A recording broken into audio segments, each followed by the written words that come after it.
හරි දරුවනේ. අපි අද කතා කරන්න යන්නේ ස්කන්ධය, මවුල, සාන්ද්‍රණය කියන කොටස් ආශ්‍රිතව ගණනය කිරීම ටික. ඉතින් ඔය කට්ටියට මතක ඇති මෙන්න මේ මවුල, ස්කන්ධය, සාන්ද්‍රණය ආශ්‍රිත ගණනය කිරීම විභාගයේදී එක්සෑම් එකට අහනවා. ඉතින් මෙන්න මේ සාරාංශ කොටසින් ඔය කට්ටියට විභාගයට අහන මේ ආශ්‍රිත ගණනය කිරීම සියලුම දේවල් ටික කරගෙන යන්න පුළුවන්. හරි. දැන් අපි යමු පාඩමට.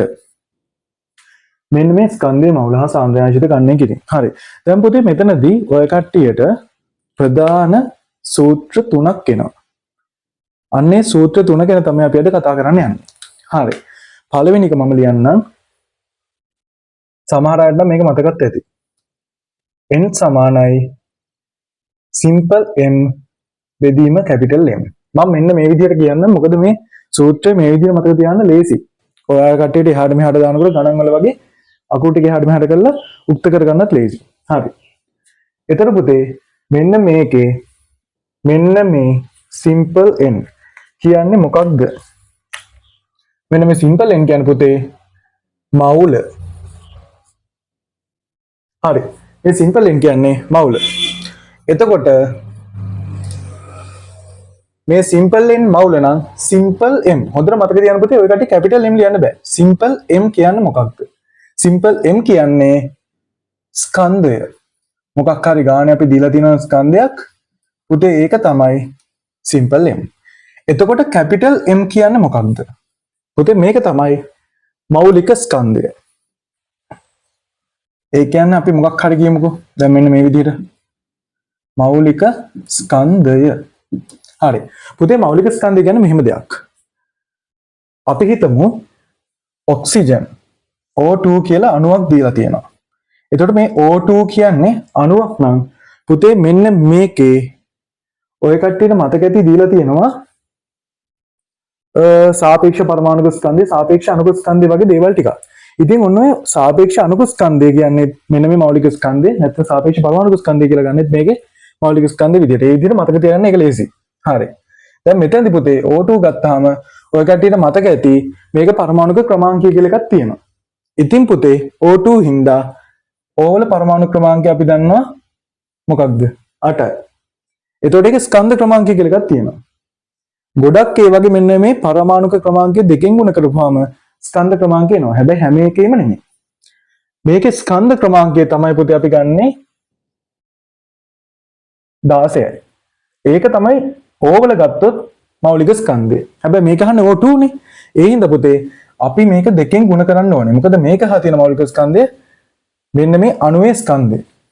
එතකොට 16 දෙකෙන් ගුණ කරපුවාම 32යි. වැඩි හිතන්න එපා. ස්කන්ධ ක්‍රමාංකය තියෙනවා. ඒක දෙකෙන් ගුණ කරන්න. හරි.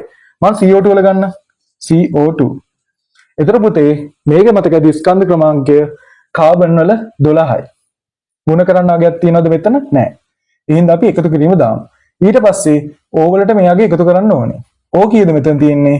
ස්කන්ධ ක්‍රමාංකය වල 16යි. ඒ වගේ දෙකක්. ඒ කියන්නේ 12 ධන 16 දෙකක් කියන්නේ 32යි. එතකොට පුතේ මෙතන 44යි. GMOL ඍණ 1. පුතේ මේක තමයි මෞලික ස්කන්ධය නැත්නම් සාපේක්ෂ පරමාණුක ස්කන්ධය, අණුක ස්කන්ධය කියන එකේ ඒකකය. හරි. අපි දැන් මේ ටික මකමු. දැන් ඔය කට්ටිය දන්නා මෞලික ස්කන්ධය කොහොමද ගන්න කියලා. ස්කන්ධයන ඔය කට්ටිය දන්නා පුතේ ග්‍රෑම් වලින් ගන්නවා. හරි.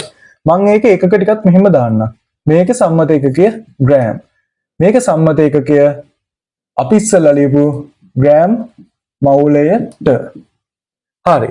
ඒතර මවුල වල පුතේ දන්නවා සම්මත ඒකකය මවුල. ඔන්න ඕක තමයි පළවෙනි සූත්‍රය. n සමානයි m බෙදීම n. මේක තමයි පළවෙනි සූත්‍රය. හරි. පුතේ ඊළඟ සූත්‍රය තමයි මේකට මේකෙන් හදාගන්න තව සූත්‍රයක් තියෙනවා. ඒක ගොඩක් ඒ වගේ අහන අඩුයි. අපි ඒ හින්දා ඒ සූත්‍රය පොඩ්ඩක් පැත්තකට තියලා. ඔයකට මතකද එවගාඩ්‍රෝ කියලා කතාවක්. අපි හින්දා ඒ සූත්‍රය පැත්තකට තියලා මේකත් එක්කම සම්බන්ධ වෙන තව සූත්‍රයක් තියෙනවා. අපි ඒක කතා කරමු. ඒක තමයි පුතේ මෙන්න මේ කියන සාන්ද්‍රණය. සාන්ද්‍රණයට අදාළ සූත්‍රය මම මෙහෙම ලියනවා පුතේ. C සමානයි n බෙදීම v. එතකොට පුතේ ඔය කට්ටිය දන්නවා මෙන්න මේ සූත්‍රෙත් අර වගේම එකක් තමයි තියෙන්නේ. මේ පද තුනක් තියෙනවා.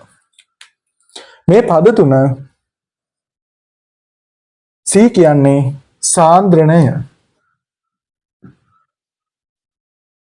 සාන්ද්‍රණය. අපි පුතේ සාන්ද්‍රණය කියන එකට අපි දානවා MOL BM ඍණ 3 විදිහට. එතකොට මේක තමයි පුතේ මේකේ සම්මත එකකය. ඊට පස්සේ අපි යන් මෙතෙන්ට. ඔය කට්ටිය හැමදාම දන්න n කියන්නේ මවුලම තමයි. මෙතන එන්නේ මවුල. ඒක අපි දන්නවා කෙලින්ම MOL කියලා ලියන්න තියෙනවා. එතකොට පුතේ V කියන්නේත් ඔය කට්ටියට පුරුදු ඇති. V කියන්නේ පරිමාව නැත්නම් වොලියුම්. මේක තමයි පුතේ පරිමාව. ඒක එකකේ තමයි පුතේ dm ඝනය. හරි. දැන් පුතේ ඔය කට්ටිය හිතන්න මොනියම් හෝ ගානක ගොඩක් ගන්න මේ දෙක එකට අහන්නේ. ඒ කියන්නේ අපිට ගාන දෙනවා මෙන්න මෙච්චර සාන්ද්‍රණයක් තියෙනවා. එතකොට මෙන්න මේ වගේ පරිමාවක තමයි සාන්ද්‍රණය අඩංගු වෙන්නේ. ඊට පස්සේ අහනවා ඒකේ මොකක්ද මේ කියන ස්කන්ධය. ඒ කියන්නේ මේ ගානට වෙනකන් අහනවා. එතකොට පුතේ ඔය කට්ටිය බලන්න ස්කන්ධය අහනවා නම් මොකක් හරි සාන්ද්‍රණයක් දීලා තියෙනවා. නැත්තම් මවුල ගාන දෙන්න ඕනේ. මවුල ගාන දීලා නැතුව සාන්ද්‍රණය තියෙනවා නම් ඔය කට්ටිය මෙන්න මේ පද වලින් මවුල ගාන හොයාගන්න ඕනේ. ඊට පස්සේ ඔයාලා මේ මවුල ගාන හොයාගත්තට පස්සේ මෞලික ස්කන්ධය ඔය කට්ටියට ගන්නේ කරගන්න තියෙනවා. සමහර වෙලාවට වගේ දෙනවා මෞලික ස්කන්ධය මෙච්චරයි කියලා. නැත්තම් අර මම ඉස්සෙල්ලා කරා වගේ ඔය කට්ටියට ගණනය කරගන්න වෙනවා පුතේ මේක. ඊට පස්සේ මොකද කරන්න තියෙන්නේ? ස්කන්ධය හොයන එක. හරි සරලයි. සාමාන්‍ය පුතේ ඔය කට්ටිය ලකුණු 5ක් විතර මේකෙන් හොයාගන්න පුළුවන්. MCQ එක ඔක්කොම සාමාන්‍ය 5ක් 6ක් 7ක් වගේ ලකුණු ගන්න පුළුවන්. හරි. ඉතින් මෙන්න මේක තමයි ඔය කට්ටියන ප්‍රධානම සූත්‍ර දෙක.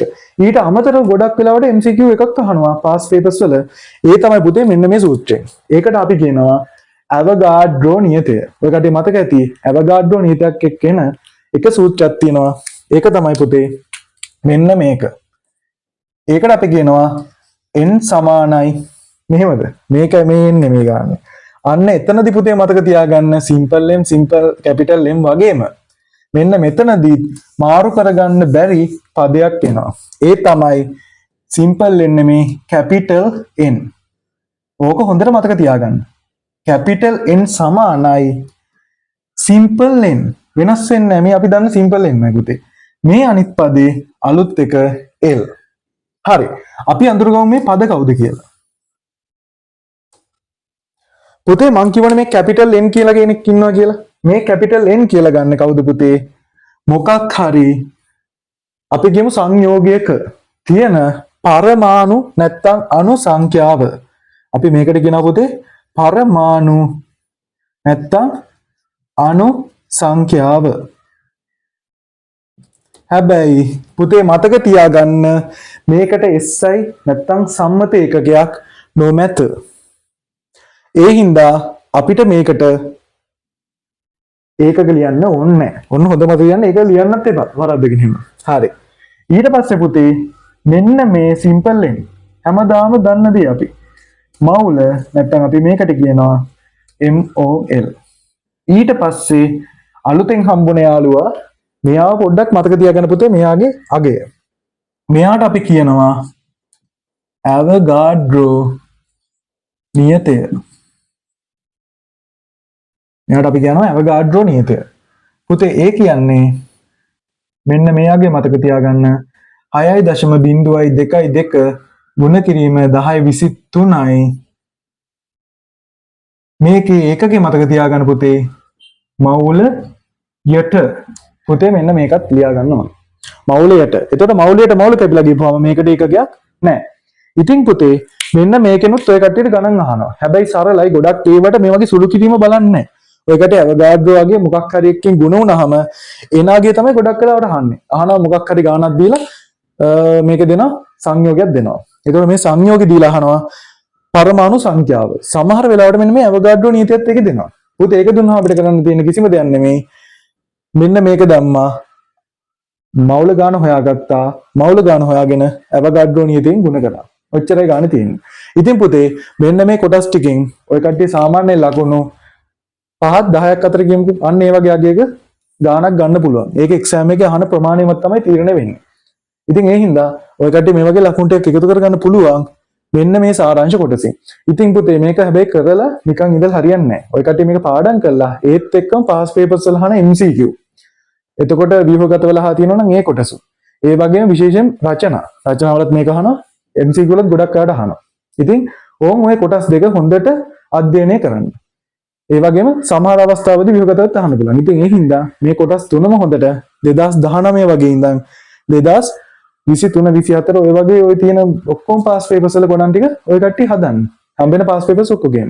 එතකොට ඔය කට්ටියට මේ ලකුණු ටික නිකම්ම ගන්න පුළුවන්. හරි. ඉතින් පුතේ අපි මේ වගේම තව වීඩියෝ එකකින් මේ වගේ සාරාංශ කොටසක් එක්ක අපි නැවත හමු වෙමු.